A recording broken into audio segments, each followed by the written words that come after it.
now, Pranay, should we wait for the time? It's 4. Oh yeah. So let's We'll wait. start, right? Let's wait for some. I think Lalit is also here. Let's wait for 2 minutes at least. We can have Vimal's introduction for the time being. So I think we have a new person in the call. So would love to know about. So Vimal, just to give you context,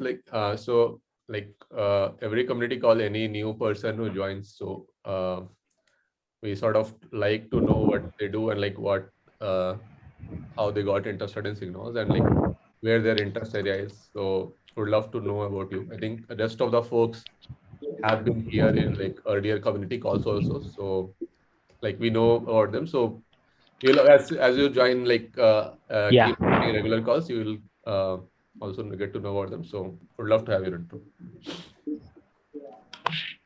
Yeah, Pranay. Actually, just in last call, I really want to join actually because of I got occupied, so unable to join the call. So I'm a new contributor. My name is Vimal Raj. I'm just working as a full stack developer in a startup called Apps. Okay. So I just get to know about the Sigmoids through Twitter, I guess, and just get into GitHub and just read me about the project and just. CTO. Got it. These are all One sec. Yeah, good. Yeah, getting know about the project and just okay, we can I can work on the project in my free time. So that's how I got into the project of Signos. Cool. Yeah. Thanks a lot and welcome. I think you primarily work in the front end part of things, right?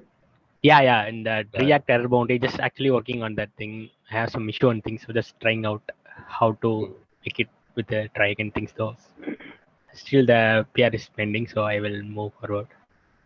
Yeah. Cool. So welcome. Yeah. So yeah, thanks a lot. So I think Kaivalya also joined last time. So you also want to maybe get to know Palash. So Palash has joined Signals recently and is also like taking care of front end as a maintainer. So you may want to say hi to him on Slack. Yeah, new joining Signals. Yeah. Cool. Ankit, you just want to share like the initial agenda and then maybe we can get ahead with. Yeah, so the agenda for this call is to have a architectural deep dive of Signals, which the other Ankit, Ankit Nayan will be taking us through. So I'll not, maybe Ankit can share the presentation, friend, that will be better, I guess. Sure. So after the deep dive, we can have a small feedback session where any suggestion or feedback is welcome. And that is the agenda for this committee call. So Ankit, you can start. Shall I take it ahead? Yeah. Take it away. Okay. So this presentation is mostly on the demand from Rameshwar that he. You want to do full screen? Like present? Yes, it's for the presentation, right? Yeah. Yes. Present mode. Right, so it's mostly on demand from Rameshwar. So Rameshwar, feel free to disrupt me anywhere you would like me to go in more detail or you want to understand more about it. Sure. Or even anybody else can also like. Sure. Yeah. So mostly the session that I'll try to include the architectural details and what things are there, and so that it helps in trying out different performance tests and all. Are you guys able to see my Zoom screen also? Is it? Yes. We are able to see your presentation. Yeah. And the Zoom images that I am seeing there at the top bar. No, so different people have different like setting. They can change that. No, I wanted to show like on top of presentation in the top layer, I have a bar of Zoom, and I want to know whether you are able to see that bar also or not. Not really. No, the whole screen we are able to see. You are able to see the top bar also?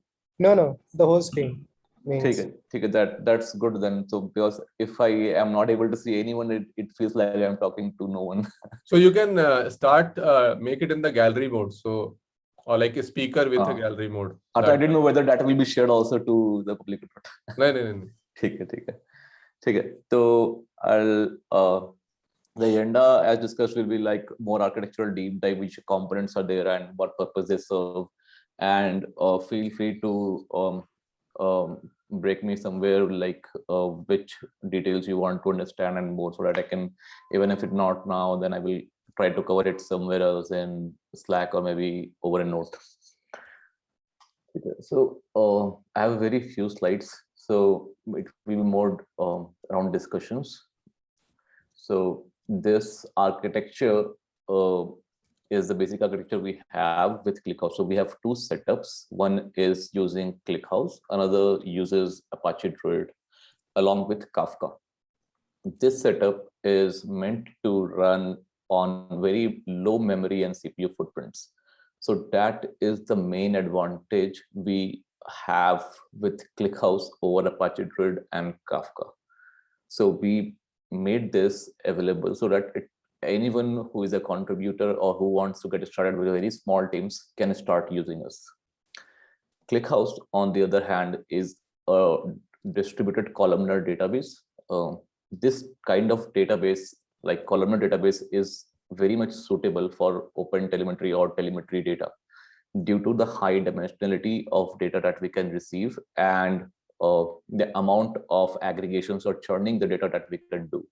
So this columnar databases, so since the different values of a column are stored in sequential, so eventually when we are trying to optimize the writes and the reads of the from the disk, so there is a very common statement like sequential writes and reads are very much faster in the disk as compared to jumping to memory locations and reading them. So this advantage, since all the values of a column are stored in sequential writing, so this database type like columnar database gives us very much advantage and very fast writing and reading speed when it comes to writing with, I guess, hundreds or thousands of columns even, you can say, right? So let's suppose there's a column of duration and we want to just run an average of those duration. So for all the records or the rows, all these values are stored or sequentially. So in a chunk, it can be read and it can be aggregated very easily. So that's the power of, I would say, columnar databases as compared to row-oriented databases like MySQL and all, where each column value is sequentially written and read. So hence sorry Ankit, to interrupt you. So just from my understanding, so when we talk about any logging system or logging data store, like I'm just trying to compare it with say Elasticsearch. So what happens in Elasticsearch, whatever data we store, it gets stored into the, for example, if you are having, there are indexes for per day, and in those indexes we can have multiple indexes for different log streams or log indexes.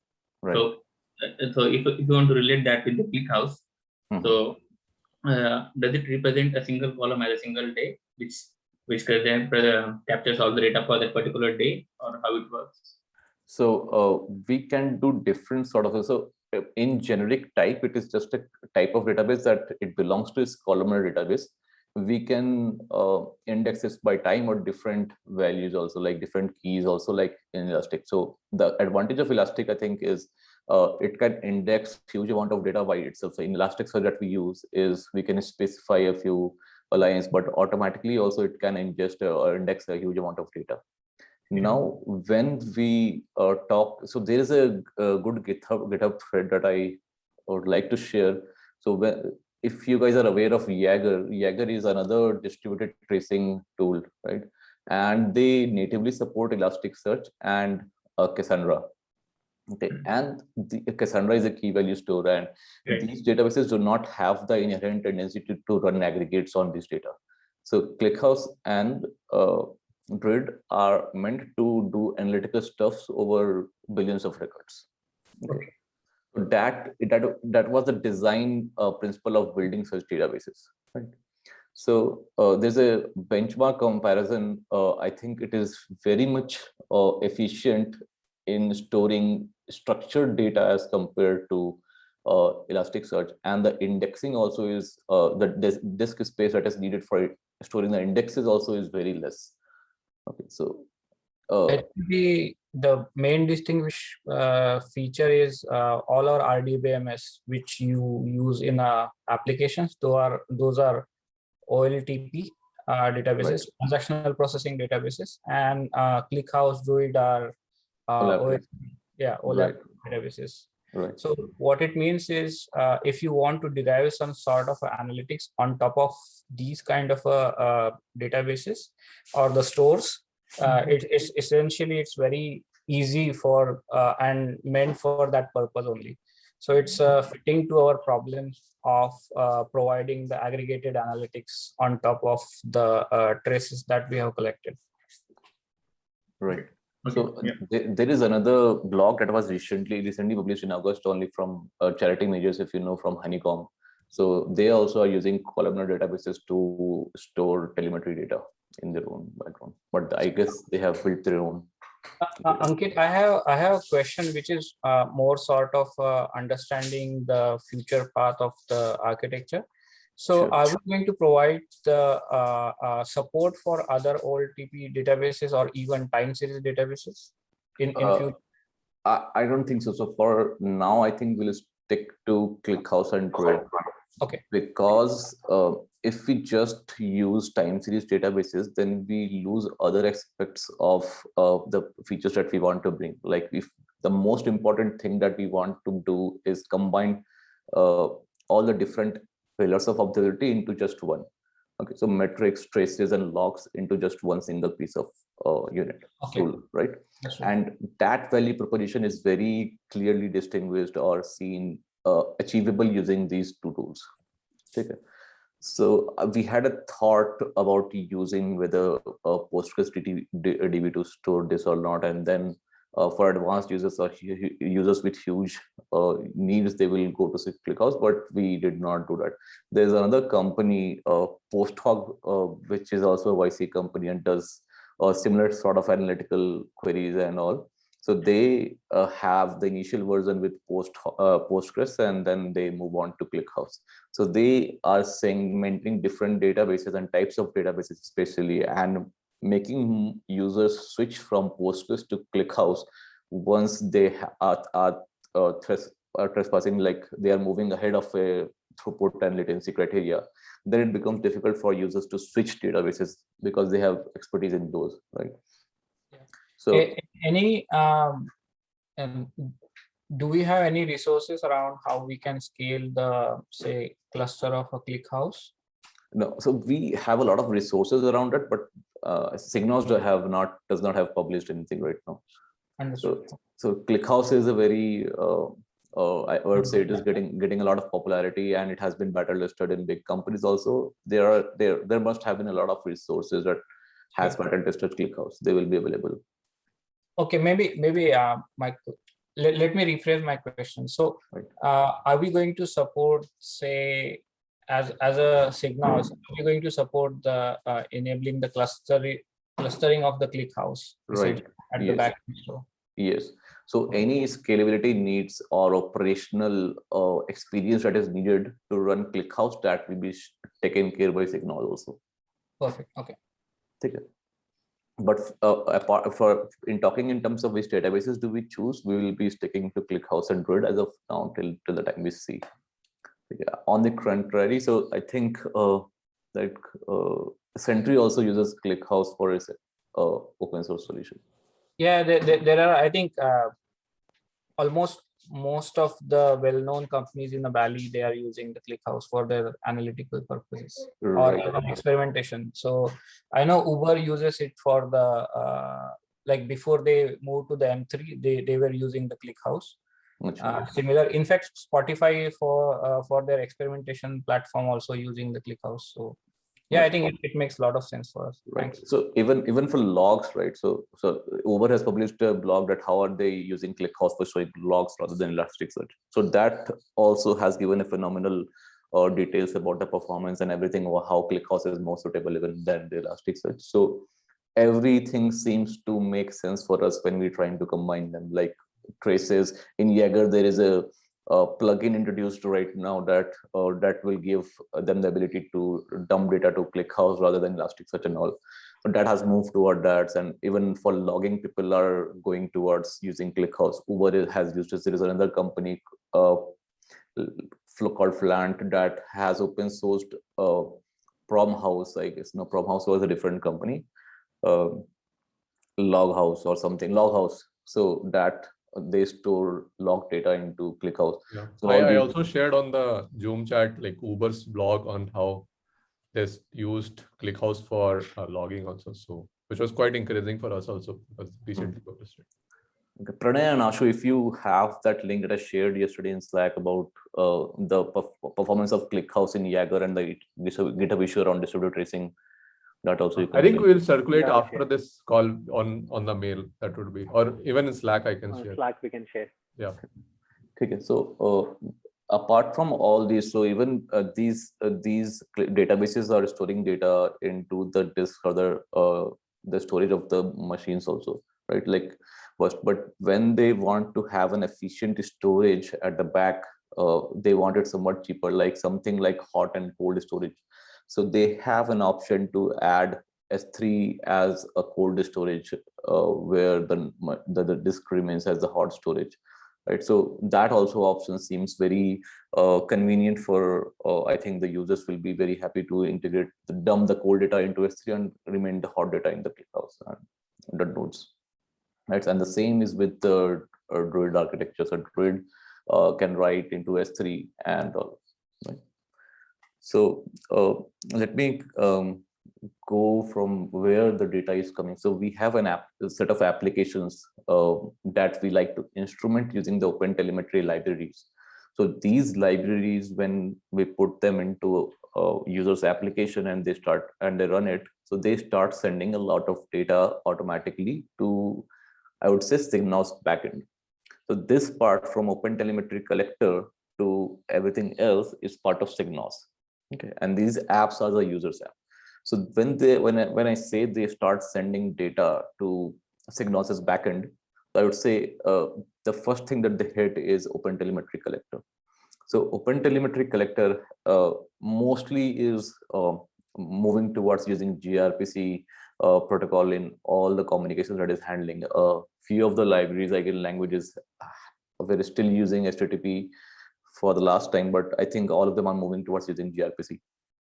So all these apps send data to OpenTelemetry collector, and this OpenTelemetry collector writes. So for this version, when we use ClickHouse, so I did not intend to use Kafka as a buffer queue or as a processor before the database, to make it very, very simple to be used in a very small team or even with few people who are contributing. Okay, so there were two ways. Either from OpenTelemetry collector, I can write to Kafka cluster or the different topics. So in Druid, what we do is we write to a topic called OTLP spans, and we have a library called Voka that is written in Golang that does the stream processing part. So OpenTelemetry collector has a set of exporters. So let me go into a bit detail about how OpenTelemetry collector works. So OpenTelemetry collector has basically three parts. One is the receiver part, one is the processor part, and there is another exporter part. The receiver part can receive data in different protocols, formats, or everything, like a Jaeger, Zipkin format, Jaeger format, Prometheus format, and everything. And internally, it converts them into a single format called OTLP. That's it. That's their new language or the protocol, you can say, that they communicate the data into. Now receivers receive different types of data and protocols, like including metrics, traces, and logs, and they convert it into OTLP and they forward it to its own set of processors.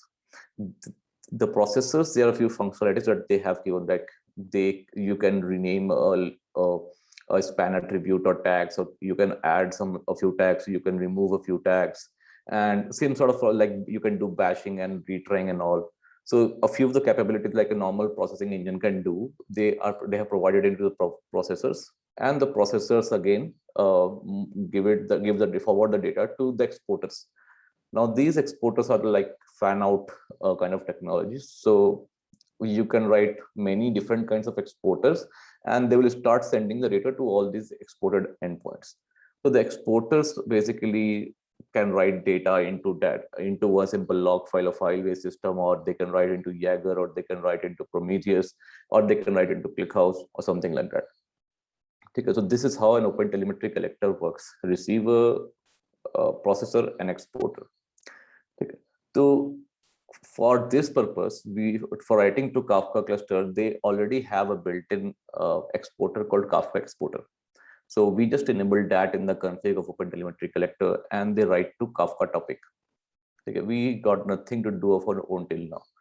Now, since the data is written here, and we have to have the capability to do some sort of processing on top of them. Like if you want to extract out a few of the labels and assign it to different columns or names or different, so that querying is easier, or we want to bucket for a minute and do tail sampling and remove the other spans or irrelevant spans. So different kinds of processing, whatever you can imagine with the data, can be done in the stream processing part of our architecture that is done here. So till now, I build this architecture to enable it freely to do everything. Like you can build many custom processors, and it is completely extensible. Like you can read from a topic and write to another topic, then we can read, and again we can write to another topic. So these kind of things are possible. For now, I have just built a flattener processor, which flattens the data so that it is acceptable in the format that Druid needs. So Druid. So Ankit, sorry to interrupt again. So when we say, I'm just trying to clear from my understanding. So when we say, whenever we are getting the data or raw data from OTL collector, we do some processing. So by enabling some custom attributes or custom processors, so are you saying it does provide a capability? For example, so there are certain requirements like masking of the PII data, or ensuring that we are not logging any PII data to all operations. So definitely. I think this is this place, right, which can be plugged into or have monitoring on the logs or income stream, whether it contains any personal data or not. Right. Definitely. So we can have all those possibilities here. So this works on top of Kafka cluster. The same can be done at OpenTelemetry collector processors level also, but that would make the other receiver and exporter components also slow if there is any slow bottleneck there in the processor, right? So this architecture seems to be very much scalable, and it is basically decoupled from every other existing systems, right? So we can do removal of those PI data and everything here. So Druid mostly understands that if we feed a nested data structure into Druid, it becomes difficult to query them. So like we have an HTTP URL or external endpoint that is being called in an application. So those fields and some other fields are extracted from the data or the key value attributes from the data and made as an independent column. Okay. So these kind of basic processing are also done to facilitate directly reading and easy querying in Druid. Okay. So we just tried to flatten the data here, and we wrote it to flatten spans. And similarly, there can be made many other processors who will read from here and write to another topic. Now, finally, this component has been independent till now. Now, Druid has an option to read streaming data from Kafka. So Druid has a set of what we call ingesters, I guess, right? So it has it can have multiple threads of ingesters who can ingest real-time data from Kafka. We just need to specify from which topic are they about, what do you just want to read, because they will read from there, and they will Android will create the set of columns if we specify, and it will automatically keep on writing that data. Okay. So that happens there, and we can set S3 at the cold storage here. And now the data has been written to the database. Now the next part comes when we have to query. So when we are querying from the front end, we have built a query service that basically talks to the database or the Druid and response back to the front end. As simple as that. Okay. So now here query service is talking to Druid, and here the query service is talking to ClickHouse. So we have made an interface in all the APIs that query service uses to send data to front end. All these APIs are implemented in terms of interface. So we have defined the APIs as interface, and there is ClickHouse Reader and there is Druid Reader, which implements those interfaces. Right, so it becomes very convenient to for both this to support different kinds of databases, basically. Okay, so this is the overall diagram or the data flow that we can see here working. So Kafka here plays a very good role in decoupling the different components and storing the data reliably till someone else is ready. So we can have any sort of time duration or the for how much long we want to store data in Kafka, so that it is easily being read, fed through the different stream processing engines and then to the Druid and everything. So even if the connections between Druid and Kafka fail sometimes, or disconnection is there, then again the Druid will start reading from the past offset and it will ingest all the data from the Kafka. Yeah, Ankit, one question. So in future, are we going to segregate the topics for like we have the OTLP spans topic, but is there any plan to segregate the topics between logs, matrices, and spans as well? Yes, we will be doing that. So similarly for when we say in ClickHouse, we will have different tables to store the data from the metrics and the trace data and the logs data. Basically, even for, so I would say the type of data that is there in metrics and trace and logs, they're basically different because they're not exactly the same. So we need to have some sort of customizations for them to be more efficient. So we will definitely have, I think, different topics for in Kafka to write them out, even in like we have in ClickHouse. In ClickHouse, there is another feature that I like there are different types of engines that we can do for different kinds of data. For logs, they have another system of engines called log family or something, or tiny log, that we can use, that is optimized for storing logs. Okay, so that seems very useful for me, and it will be very convenient to move forward with logs with ClickHouse. Okay, so this being the game here, the next thing that I can think about is OpenTelemetry collect. So I try to give lesser the load the possible to OpenTelemetry collector, lesser the processing as possible. Just the most important thing that it is doing for me is receiving the data, converting from different protocols, like it supports Zipkin, Jaeger, and all other formats, and converts, and we are able to export that into ClickHouse. Like I said earlier, like we had an exporter, Kafka exporter, that is already available in OpenTelemetry collector. We do not have any such thing in ClickHouse, for ClickHouse. Like we do not have an exporter for ClickHouse. So I have taken the code from the Jaeger fork that some guy was building, and I included and I added as an exporter in OpenTelemetry collector. So this OpenTelemetry collector, we have maintained a Synologis fork of this OpenTelemetry collector and added a ClickHouse exporter on our own. Okay, so that exporter writes data from OpenTelemetry collector to ClickHouse directly. Is there any plans to contribute to the upstream? Yes, we think of contribute, but they run very slow as of now. So I think it will. I have been part of it. Yeah. So I think it will affect our velocity. So I was thinking maybe we'll mature our products by iterating fast first, and probably we will go for CNCF as a sandbox project in CSF also later on, maybe after a few months.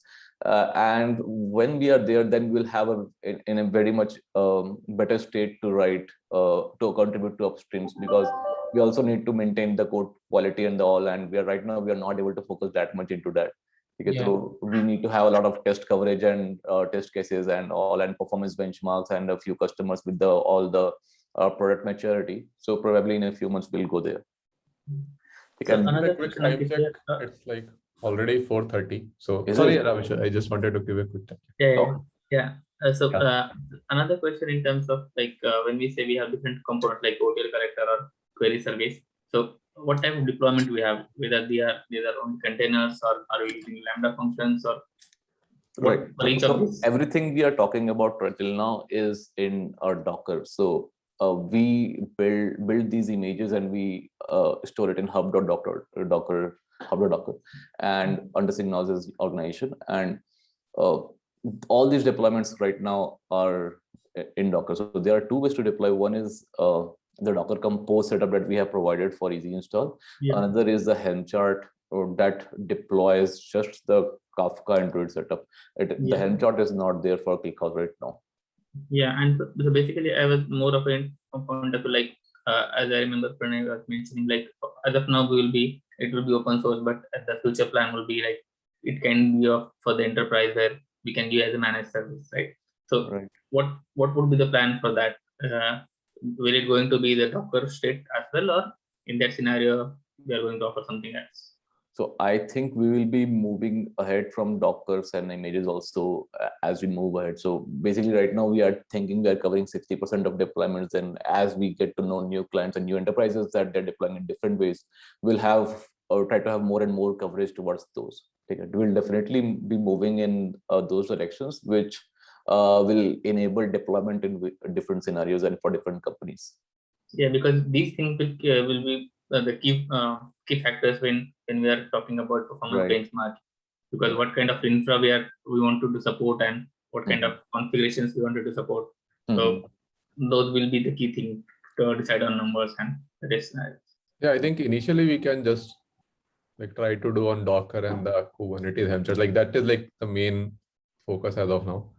As we grow further and have different more deployment models, we can like work on that. Okay. Okay, so the another beauty about this architecture is that different components are scalable independently. So if let's say if we have more throughput in terms of write, then we need to scale up OpenTelemetry collector and correspondingly the ClickHouse resources, right? Query service does not need to grow.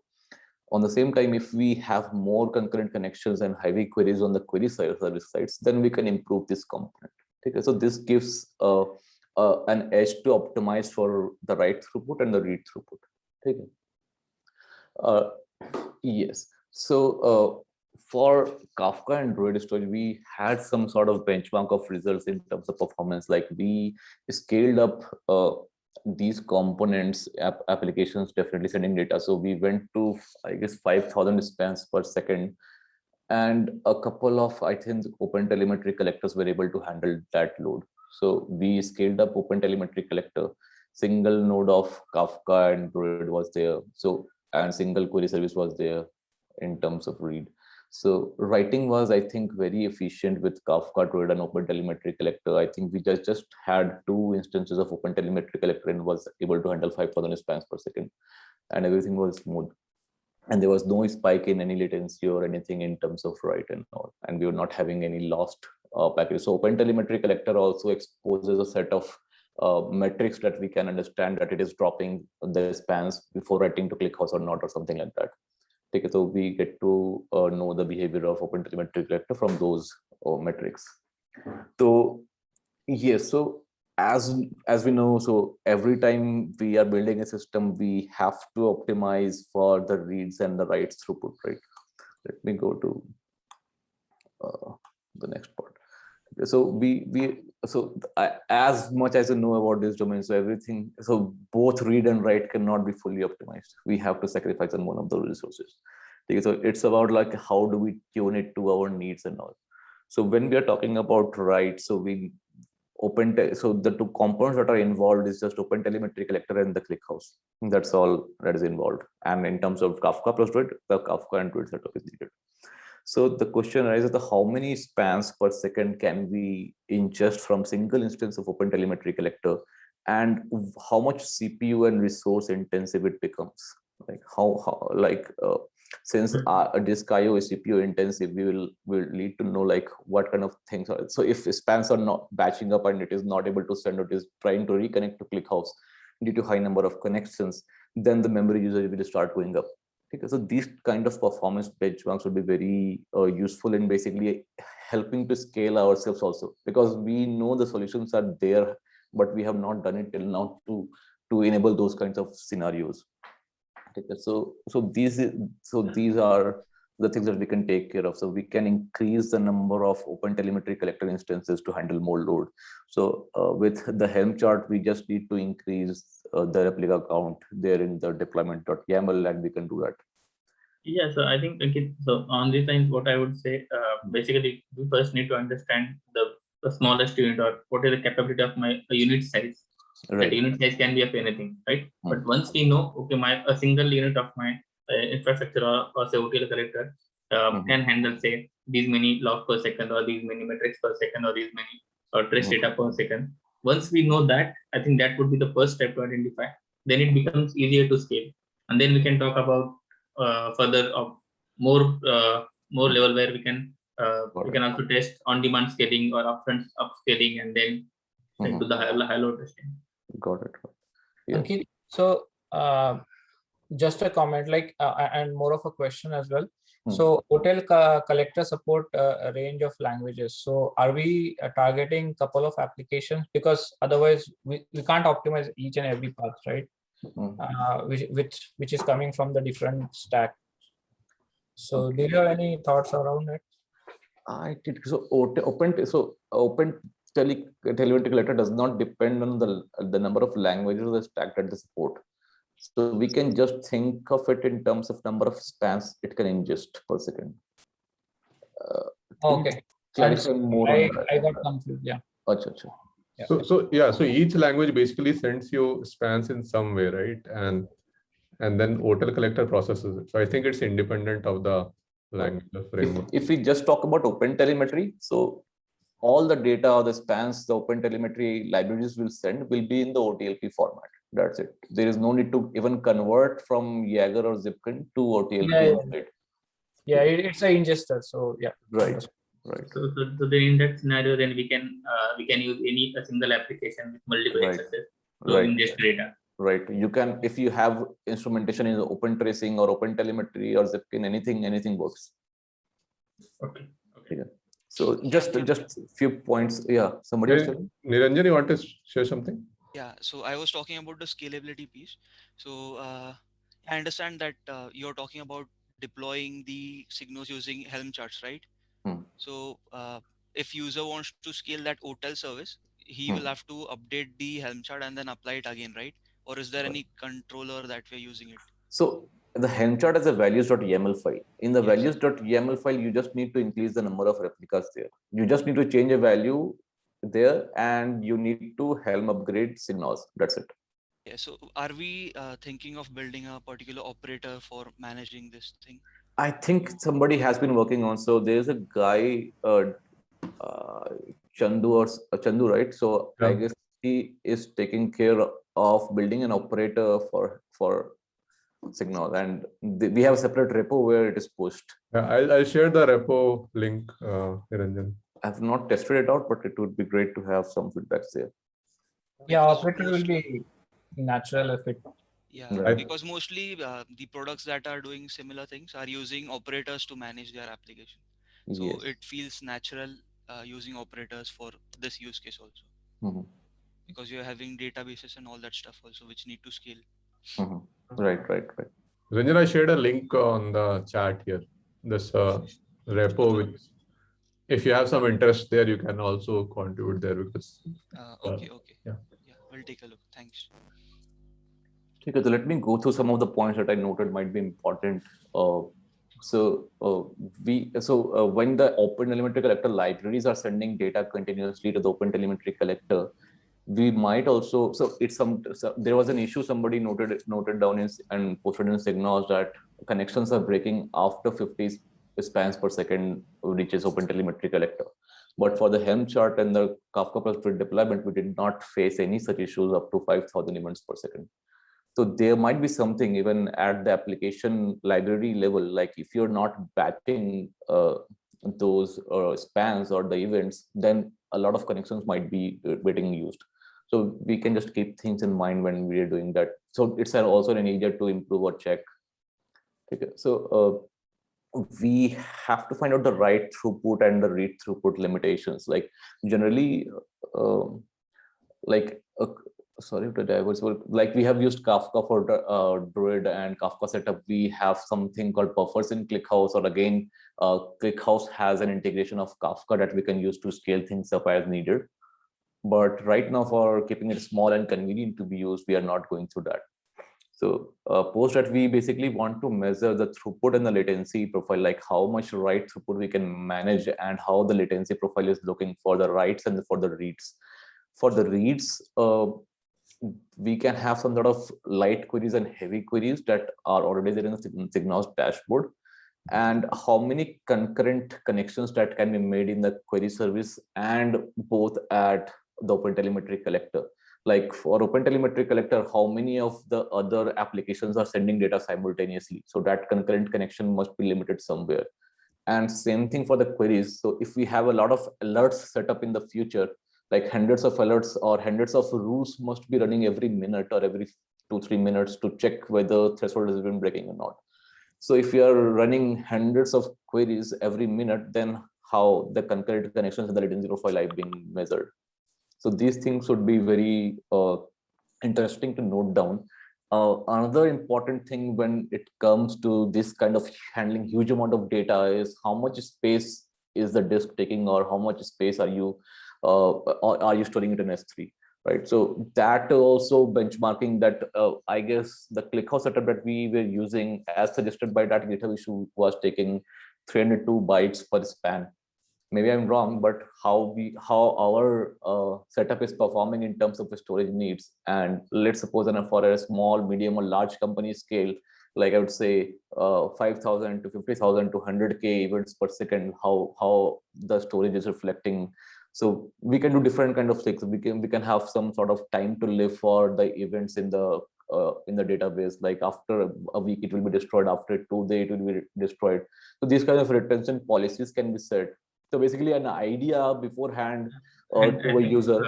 Just to add on your point, Ankit, most companies who are using any ELT stack or something like that, so they do have such retention period. So like most of the times, people only keep data for a month or 2 months for production environments, or like again depends on policy to policy. If you are in some domain which has some compliances where you need to keep data for 7 years as well, but that's not the case on some lower environment. So and even for different types of data, for metrics, they can have different retention. For traces and logs, they can have different retention. Right. Yes. So it would be great to know some of the points that I noted down. So like how is the CPU, memory, and disk performance changing as we increase the load in terms of writing and reading, and the things that we can measure it, the write throughput and latency profile, read throughut and latency profile, and the concurrent connections for both read and write, like OpenTelemetry collector and the query service. So these things would be great to note down and know, and definitely we can improve. Right now we have not focused on increasing that scalability issues, but I think it would be great to know so that we can move ahead fast in that area also. I think that's all for now. Cool. Happy to discuss anything. Yeah, I think from my side. So what I think we can just have the higher like 3 kind of high level use case scenarios at part of performance testing. The first can be, okay, how do we insert the logs, and then for that part we can have different kinds of test data. So when we say the span per, although OTL is talking about span per second, and it doesn't care from what application is coming, but it will definitely impact on size of the log or size of metrics. Right. So ideally, whenever we're testing, we should be having a data set which is like a small, medium, and large in each of the section, whether for the metrics or trace or the log.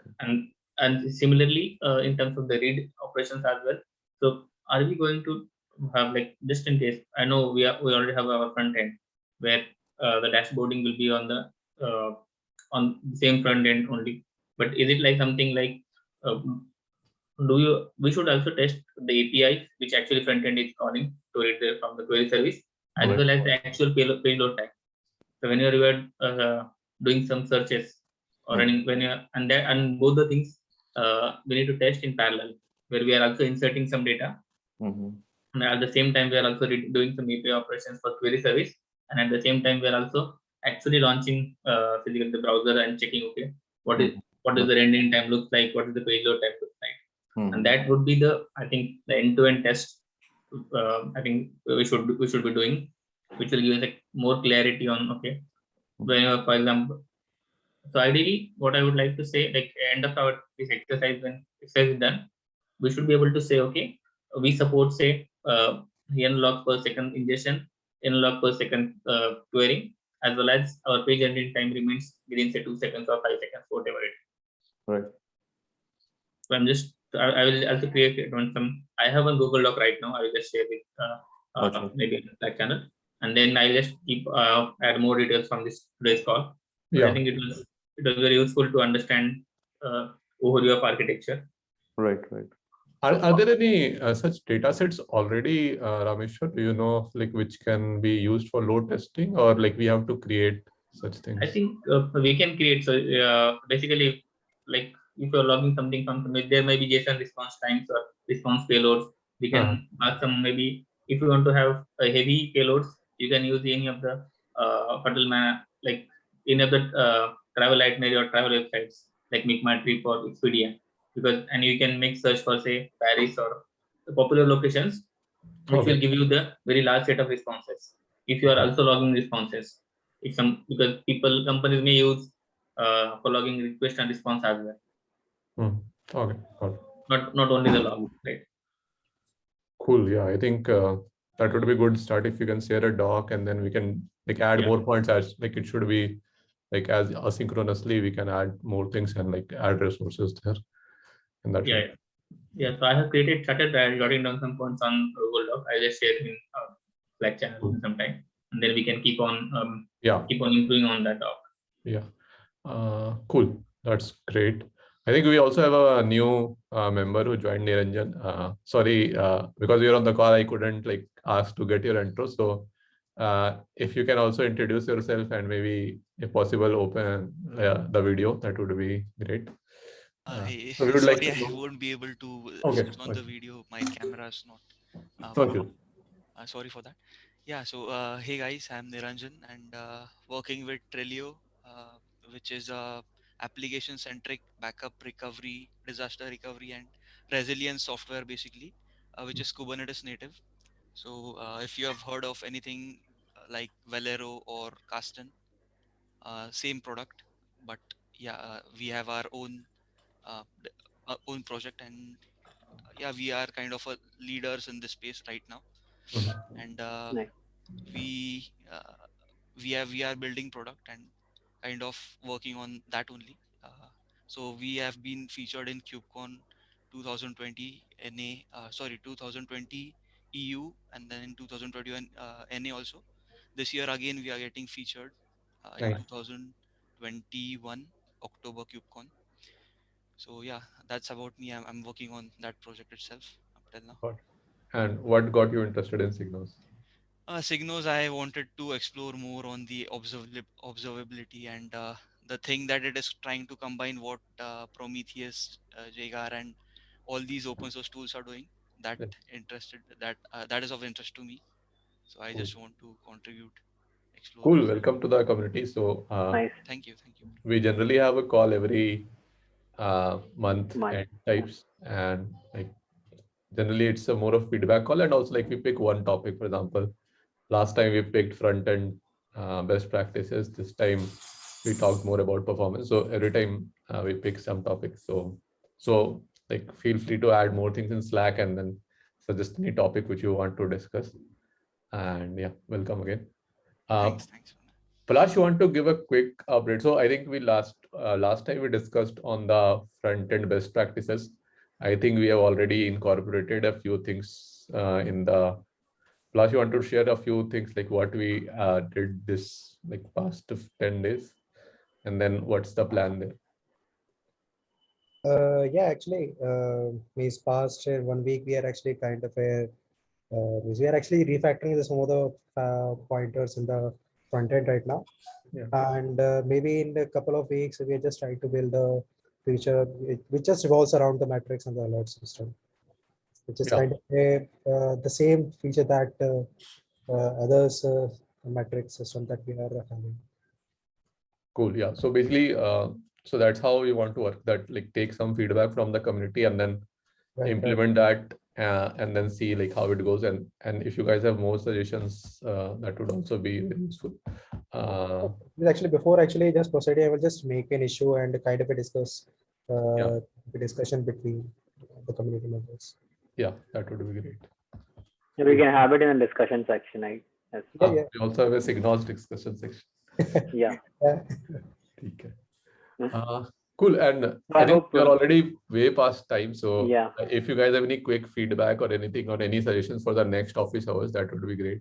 Otherwise, I don't want to block you on a Sunday a lot more. I'll stop.